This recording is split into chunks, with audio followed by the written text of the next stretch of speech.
오늘 읽으신 말씀 사무엘상 9장 25절부터 10장 6절까지입니다. 우리 9장 25절 말씀부터 한 절씩 같이 읽겠습니다. 25절 말씀입니다. 그들이 산당에서 내려 성읍에 들어가서는 사무엘이 사울과 함께 지붕에서 담화하고 그들이 일찍이 일어날 때 동틀 때쯤이라 사무엘이 지붕에서 사울을 불러 이르되 일어나라, 내가 너를 보내리라 보내리라. 하네. 사울이 일어나고 그 사람과 사울과 사무엘이 함께 밖으로 나가서 성읍 끝에 이름에 사무엘이 사울에게 이르되 사환에게 우리를 앞서가게 하라 하니라. 사환이 앞서가므로 또 이르되 너는 이제 잠깐 서 있으라. 내가 하나님의 말씀을 내게 들려주리라 하더라. 이에 사무엘이 기름병을 가져다가 사울의 머리에 붓고 입맞춤에 이르되 여호와께서 내게 기름을 부으사 그의 기업의 지도자로 삼지 아니하셨느냐.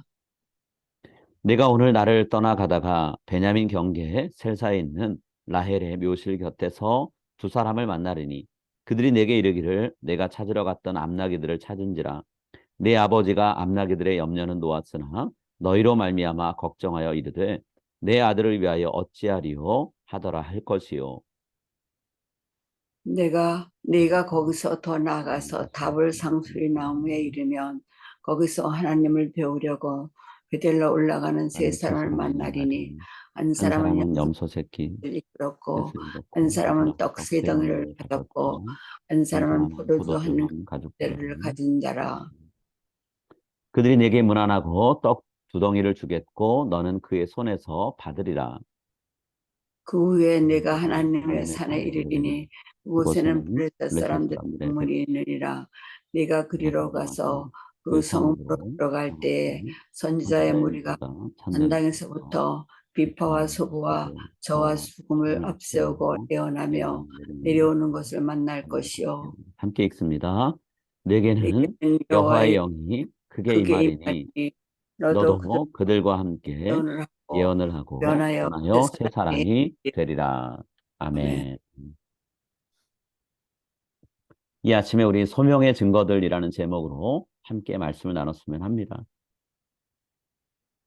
여러분, 하나님께서 우리를 어떤 일을 위해서 사용하려고 하실 때 우리를 그 일을 감당하게 하기 위해서 부르시죠. 우리가 이 하나님의 부르심이라는 표현을 소명, 콜링이라고 말할 때가 있어요. 자, 하나님의 부르심이라고 말하든 소명이라고 말하든 하나님께서 부르셨으니까 우리가 아무런 저항을 하거나 거부하는 일 없이 하나님의 부르심을 그대로 받아들여야 되겠죠. 그런데 현실적으로 그렇지 못할 때가 참 많아요. 개인적으로 너무 부담이 커서 우리가 스스로 준비되지 못한 사람이라는 생각이 많기 때문에 주저할 때가 많죠. 그래서 속으로 이런 생각할 때가 있어요. 하나님, 저 같은 사람이 어떻게 하나님이 맡기신 일을 감당해요? 저보다 더 나은 사람들이 많은데 그분들이 하셔야죠 라고 말하게 될 때가 꽤 있는데요. 이스라엘 최초의 왕으로 부름받았던 사울도요, 우리가 하나님이 무언가 시키시려고 할 때 갖는 부담감처럼 동일한 부담감 혹은 그보다 더 큰 부담을 갖고 있었어요. 그래서 사무엘 선지자를 통해서 하나님께서 사울 자신을 왕으로 세우려고 하신다라고 하는 말씀을 들었을 때 사울은 곧바로 대답해요. 자신이 그럴 만한 그릇이 되지 못한다라고 대답을 했어요. 사무엘상 9장 20절과 21절에서 하나님의 부르심, 소명을 거부하는 사울의 모습이 나오죠. 자신의 부족한 모습 때문에 사울이 거부했어요. 자, 사울의 말을 한번 우리 같이 읽어볼까요? 온 이스라엘이 사모하는 자가 누구냐? 너와 내 아버지의 온 집이 아니냐 하는지라. 사울이 대답하여 이르되 나는 이스라엘 지파의 가장 작은 지파 베냐민 사람이 아니니까. 또 나의 가족은 베냐민 지파 모든 가족 중에 가장 미약하지 아니하니까. 당신이 어찌하여 내게 이같이 말씀하시나이까 하니. 사울은 분명히 이야기했어요. 저는 준비되지 못한 사람입니다. 그럴 만한 자격이 없는 사람입니다. 라고 얘기했죠. 그런데요, 하나님이 선택한 사람을 세우실 때 그 뜻을 굽히지 않으세요. 물러서지 않으세요. 아직 마음의 준비가 되지 않았다라고 말하고 생각하는 사람이 있다면 그 사람의 마음을, 그 사람의 생각을 돌이킬 수 있도록 여러 가지 방법으로 설득을 하시죠. 오늘 본문 말씀에서 하나님은요, 사무엘 선지자를 통해서 사울이 왕이 되는 것에 대해서 어떤 부담감을 갖고 있는지 혹은 어떤 생각을 갖고 있는지를 확인하셨어요. 늦은 밤까지 사무엘과 사울이 대화를 나누게 하셨죠. 이 대화를 통해서 하나님은 사울의 근심과 걱정이 무엇인지를 살펴보셨어요. 25절, 26절입니다. 그들이 산당에서 내려 성읍에 들어가서는 사무엘이 사울과 함께 지붕에서 담화하고 그들이 일찍 일어날 새 동틀 때쯤이었더라. 자, 밤늦게까지 대화를 나눴어요. 수많은 대화를 나눴겠죠. 지금 이스라엘 백성이 처한 상황, 그 상황에서 사울을 하나님이 사용하고자 하시는 하나님의 계획, 뜻, 그리고 사울이 그 하나님의 계획에 어떤 이유로 응할 수 없는지에 대한 수많은 이야기들이 오갔을 거라는 거죠. 물론 성경에 사무엘과 사울이 나눴던 대화 내용이 적혀 있는 건 아니에요. 그렇지만 블레셋의 압제하에서 신음하고 있는 이스라엘 백성의 처한 현실, 그 현실을 또 바라보는 사무엘과 사울의 마음, 하나님의 계획 이런 것들이 나눠졌을 거라는 거예요. 초대 왕으로 섬기게 된다라는 것에 대해서 사울이 갖고 있는 부담감을 솔직하게 표현하는 일도 있었겠죠. 여러분 이스라엘 백성 중에 왕이 다스리는 시절을 경험해 본 사람이 아무도 없잖아요. 사울은 더더욱이 그런 일이 없었고요. 사사시대에 문제 일으켜서 베냐민 지파가 전부 다 몰살당할 뻔했던 적이 있었잖아요. 사사기 뒷부분에 맨 끝부분에 나오는 내용이 그거잖아요. 그들 중에서 딱 600명만 살아남았죠. 길르앗 야베스 사람들 데려다가 아내로 삼을 수 있게 해줘서 베냐민 지파가 겨우 명맥을 유지하면서 지금 조금씩 수가 늘어나고 있어요. 자, 이스라엘 백성 전체가 아는 심각한 문제를 일으켰던 베냐민 지파 출신의 사울이 왕이 된다고 하면 과연 이스라엘 백성들이 따를까라고 하는 의심도 생길 수밖에 없죠. 왕이 통치하는 시대를 경험해 본 것도 아니고 그렇다고 왕이 될 후보인 사울이 이스라엘 백성 전체의 지지를 받을 만한 그런 상황도 아니고 그런 여러 가지 상황들을 생각해 보면 사울이 왕이 된다라는 것이 얼마나 부담스러운 일일지를 우리가 알 수 있는 거죠. 사울은 왕이 되고자 하는 마음이 전혀 없었어요. 근데 하나님은 그런 사울을 쓰시기 위해서 여러 가지 하나님이 부르셨다는 증거들을 보여주세요. 소명의 증거들을 보여주셨다는 거죠. 오늘 본문에 적어도 5가지 증거가 나옵니다. 자, 제일 먼저 첫 번째 소명의 증거는요. 사무엘을 통해서 하나님이 사울을 기름 부으셨다는 거예요. 10장 1절 말씀입니다. 이에 사무엘이 기름병을 가져다가 사울의 머리에 붓고 입맞춤에 이르되 여호와께서 내게 기름을 부으사 그의 기업의 지도자로 삼지 아니하셨느냐. 우리가 잘 아는 것처럼 성경에서 기름 붓는 일은 왕, 제사장, 예언자처럼 특별한 일을 위해서 하나님이 선택한 사람들에게 행해지는 의식이었죠. 사울은 제사장들이 직무를 수행하기 전에 기름 부음을 받아서 자신들이 하나님께 부름받은 사람이라는 것, 그들을 향한 하나님의 소명을 확인하는 모습을 보았을 거예요. 지금 자신이 하나님께 기름 부음을 받고 있다는 이 사실을 통해서 하나님이 나를 쓰시려고 하는구나 라고 하는 하나님의 부르심, 소명을 분명히 확인했을 거라는 거죠. 자, 이게 첫 번째 소명의 증거예요. 두 번째 증거는 뭔가요? 라헬의 묘실에서 두 사람을 만나게 될 거라고 하는 예언을 받았죠. 두 사람을 실제로 만나게 되면 하나님이 나를 부르셨다는 거구나 라고 알 수 있는 거예요. 자, 10장 2절 말씀입니다.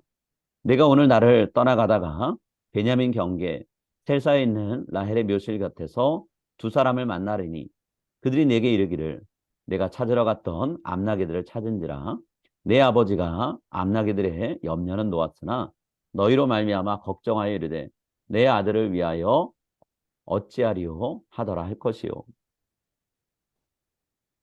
사울이 만나게 될 두 사람을 통해서 잃어버린 암나귀들이 집에 돌아온 것, 그리고 사울이 돌아오지 않는 것을 아버지가 염려하고 있다는 소식을 듣게 될 거라는 거죠. 이미 암나귀들이 집에 돌아갔다는 이야기, 사무엘 선지자가 처음 사울을 만났을 때 해주었죠. 근데 그 일이 진짜로 그 말이 사실이라는 것을 확인할 수 있는 것. 이 말은 사무엘의 입에서 나오는 모든 이야기가 다 사실이라는 것을 입증해주는 증거가 되는 거죠. 그렇기 때문에 하나님이 사울을 왕으로 부르신다라고 사무엘이 말한 것 또한 사실이라는 의미가 되는 거예요. 하나님이 사울을 부르고 계신다는 확실한 증거로서 라헬의 묘실 근처에서 두 사람을 만나 그들의 이야기를 듣는 일이 있을 거라는 거죠. 자, 하나님이 부르셨다는 세 번째 증거가 뭔가요? 하나님을 만나기 위해서 베델로 가는 세 사람과 만나는 장면을 통해서 하나님의 부르심을 확인할 수 있어요. 3절과 4절입니다. 내가 거기서 더 나아가서 다볼 상수리 나무에 이르면 거기서 하나님을 배우려고 베델로 올라가는 세 사람을 만나르니 한 사람은 염소 새끼 셋을 이끌었고 한 사람은 떡 세 덩이를 가졌고 한 사람은 포도주 한 가죽 부대를 가진 자라. 그들이 내게 문안하고 떡 두 덩이를 주겠고 너는 그의 손에서 받으리라. 하나님 앞으로 사울이 이 세 사람을 만날 장소가 다볼 상수리 나무 근처라고 정확하게 말씀하세요. 그리고 세 사람이 이끌고 가는 짐승 혹은 지니고 가는 물건이 무엇인지에 대해서도 분명히 말씀하세요. 정확하게 말씀하심으로 인해서 그 사람들을 만나서 그들이 이끌거나 들고 있는 것을 볼 때, 또 그들과 만나는 장소가 다볼 상수리 나무 아래라는 것을 볼 때 하나님의 지금 나를 이끌고 가시는구나라는 것을 또 확인할 수 있는 거죠. 자, 오늘 본문은 심지어요, 사울과 인사를 나누고 나면 그들이 갖고 있던 세 덩이의 떡 중에서 두 덩이를 사울에게 줄 거다라고까지 예언하셨어요.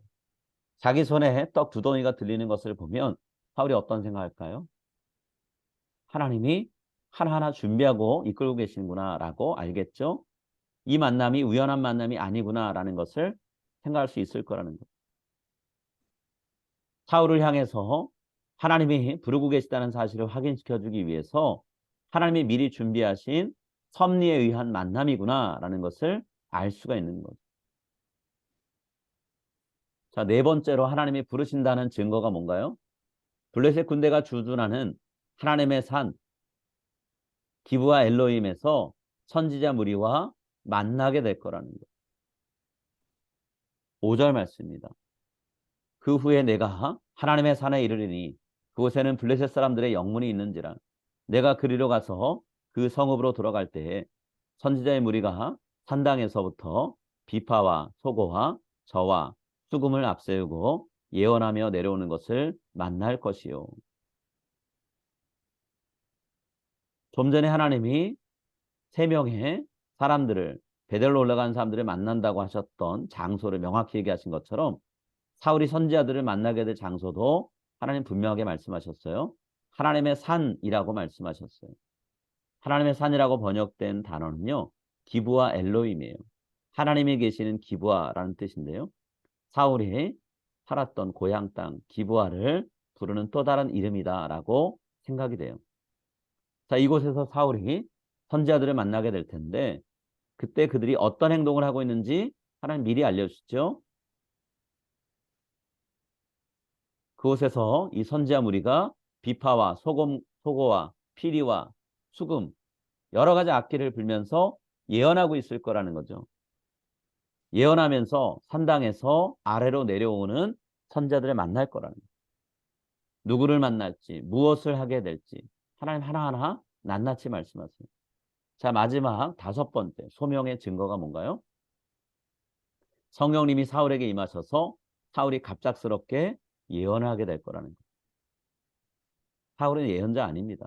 그러나 하나님은 예언을 하게 하심으로 인해서 하나님이 그분의 영을 부으시면 사울이 이전에 하지 않았던 혹은 하지 못했던 일을 하게 될 거라는 것을 말씀하신다는 거예요. 6절 말씀입니다. 내게는 여호와의 영이 크게 임하리니 너도 그들과 함께 예언을 하고 변하여 새 사람이 되리라. 여러분 지금까지 말한 일들이 하나하나 이루어질 때 이루어지는 걸 볼 때마다 사울은 어떤 반응을 볼까요? 깜짝 놀랄 거예요. 하나님이 자신을 왕으로 세워서 쓰시기 위해서 철저하게 준비하고 계시는구나라는 것을 깨닫게 될 거라는 거죠. 사울 자신을 왕으로 세우시고자 애쓰고 계시는 하나님의 의지, 하나님의 부르심이 확고하다는 것, 이것을 깨닫게 되겠죠. 여러분 하나님이 왜 이렇게까지 사울에게 많은 증거를 보여주시면서 그를 왕으로 쓰시려고 하는 걸까요? 도대체 이유가 뭘까요? 본인 스스로 분명히 얘기했잖아요. 자격 없다고요. 능력도 부족해서 왕으로 섬길 수 없겠다라고 말했잖아요. 근데 굳이 왜 이런 사람을 데려다가 쓰시려고 하는 걸까요? 솔직히 소심하게 구는 사울보다는 자신감 있고 당당하게 내가 왕으로 섬기겠습니다라고 이야기할 수 있는 사람 데려다 쓰는 게 더 좋지 않을까요? 아니면 어느 누구라도 왕으로 세웠을 때 저 사람 왕이 될 만한 사람이야 인정할 수 있는 그런 사람, 그런 지파, 그런 가문 출신의 사람을 왕으로 세우는 게 하나님 입장에서는 더 수월하게 일을 감당하실 수 있는 거 아닐까요? 근데 왜 안 하겠다는 사람, 못 하겠다는 사람을 굳이 포기하지 않고 하나님이 이렇게 끈질기게 붙들면서 그를 하나님이 쓰시고자 부르신다는 증거를 5번이나 반복해서 보여주려고 하시는 걸까요? 오늘 성경 분명히 얘기하죠. 하나님의 일은 사람의 능력에 기반해서 이루어지는 것이 아니라는 거예요. 사울은 물론이고요. 우리 자신도 내가 능력 많아서 하나님의 일을 하는 게 아니라는 거 깨닫게 하려고 하시는 거예요. 자기 자신의 능력을 믿고 하나님의 일을 감당하다가 교만해져서 스스로 무너지는 사람보다는요.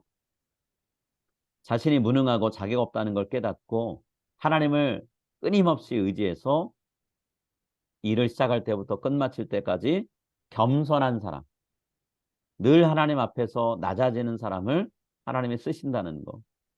이걸 우리가 알고 인정하게 하시기 위해서 이 말씀을 우리에게 읽게 하시고 나누게 하시는 거예요. 어느 누구라도 하나님이 부르시면 하나님이 주시는 힘과 능력으로 하나님의 일을 감당할 수 있다는 것.